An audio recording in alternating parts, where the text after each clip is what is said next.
Shalom à tous et à toutes. Le sujet qu'on va traiter aujourd'hui, a-t-on le droit de se couper les cheveux et de se raser après le jeûne du 17 Tammuz? Alors on démarre cette période, ces 3 semaines de deuil, cette période qu'on appelle Ben Hametzarim, qui démarre donc le 17 Tammuz et qui finit le jour de Tisha B'Av. Il faut bien comprendre qu'en réalité il y a 3 étapes. Pour bien comprendre, il y a 3 étapes dans ces 3 semaines. Alors la première étape, c'est qu'on démarre le 17 Tammuz. Deuxième étape, on va aller démarrer au milieu, Rosh Chodesh Av, à partir du 1er Av. C'est écrit dans le Mishnah qu'on doit réduire la joie. Et la troisième étape, et c'est là où il y aura le plus de halachot, c'est Shavua Shechalbo, la semaine de Tisha B'Av. Alors c'est quoi la semaine de Tisha B'Av? C'est simple, ça démarre le Shabbat précédent. Par exemple, si Tisha B'Av tombe un mercredi, eh bien à partir du Shabbat précédent, donc du Motzei Shabbat, une fois que Shabbat est terminé, ça y est, on démarre la semaine de Tisha B'Av. Donc il y aura le samedi soir, il y aura le dimanche, il y aura le lundi, il y aura le mardi et il y aura le mercredi. Il y aura donc 5 jours dans la semaine de Tisha B'Av. Donc selon le jour de la semaine où tombe Tisha B'Av, vous démarrez du Shabbat précédent, c'est ce qu'on appelle la semaine de Tisha B'Av. Alors la Mishnah nous dit dans Tanit, page 26b, que l'interdit de se couper les cheveux, de se raser, en réalité ne concerne que Shavua Shechalbo, la semaine de Tisha B'Av. Et c'est ainsi que va trancher le Shulchan Aruch. Le Shulchan Aruch nous dit qu'en réalité, ce n'est que la semaine, donc à partir du Shabbat qui précède Tisha B'Av, ce n'est qu'à partir de ce moment-là qu'on n'a plus le droit de se raser et de se couper les cheveux. Donc dans notre exemple, si Tisha B'Av tombe mercredi, à partir du samedi soir d'avant, Motzei Shabbat, on ne peut plus se raser, on ne peut plus se couper les cheveux. Néanmoins, il y a beaucoup de minagim, de coutumes. Il y en a qui sont plus stricts et qui démarrent cet interdit déjà depuis le jour de Rosh Chodesh Av, puisque c'est écrit qu'il est bien de réduire la joie.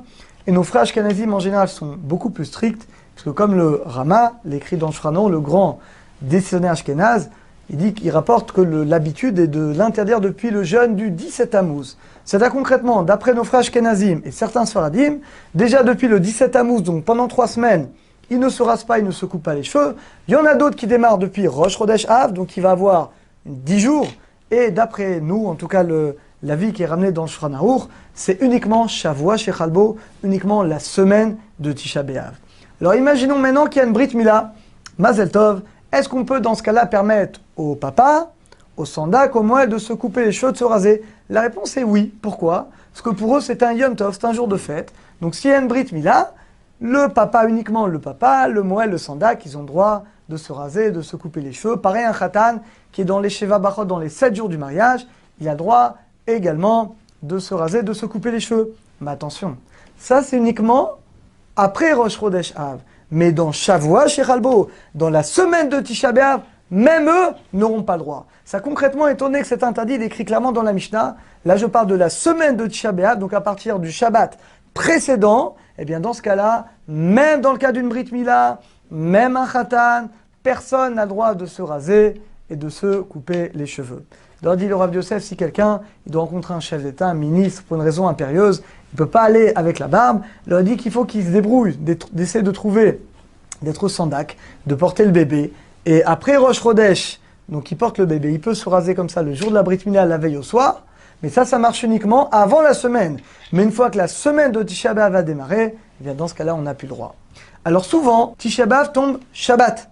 Et comme il tombe Shabbat, eh bien le jeûne est décalé à dimanche. Alors dans ce cas-là, tranche clairement le Shulchan Aruch, et c'est l'halakha, que dans ce cas-là, il n'y a pas de semaine de Tisha B'Av. Parce qu'étant donné que le jeûne va démarrer samedi soir à la sortie de Shabbat, eh bien il n'y a pas de semaine de Tisha B'Av. Donc dans ce cas-là, en théorie, toute la semaine d'avant, on aurait le droit de se raser, de se couper les cheveux. Néanmoins, dit le Rav Yosef, ce serait pas très bien. Par exemple, imaginez juste avant le dernier Shabbat, Shabbat Razon, donc la veille de Tisha B'Av, quelqu'un il se rase, il se coupe les cheveux. C'est pas très bien, bien qu'il n'y a pas d'interdit, parce qu'il va commencer le jeûne samedi soir avec une tête un petit peu trop parfaite. Donc le mieux, quand le jeûne tombe Shabbat et qu'on décale le jeûne à samedi soir, le mieux, ce sera déjà quelques jours avant de ne pas se raser, de ne pas se couper les cheveux pour vraiment arriver dans le jour de Tisha B'Av, et bien finalement avec un esprit et avec un visage qui reflète la tristesse de ce jour. Alors Bezat Hashem, qu'on ait le srout de transformer ce jour en simcha. Et vous savez, quand ça tombe Shabbat, c'est un signe du ciel que Hashem, il veut pas qu'on s'attriste tellement. Alors Bezat Hashem, qu'on ait beaucoup beaucoup de smachot pour nous, pour tout le klal Israël. Donc résumé, vous avez compris, c'est très facile. Donc d'après les Sfaradim, en réalité, l'interdit de se couper les cheveux, de se raser, c'est que la semaine de Tisha B'Av, nos frères Ashkenazim commencent déjà le 17 Tammuz. Certains commencent au milieu Rosh Chodesh Av. Bezat Hashem, que Hashem transforme ce jeûne en jour de Simcha. À très bientôt à tous.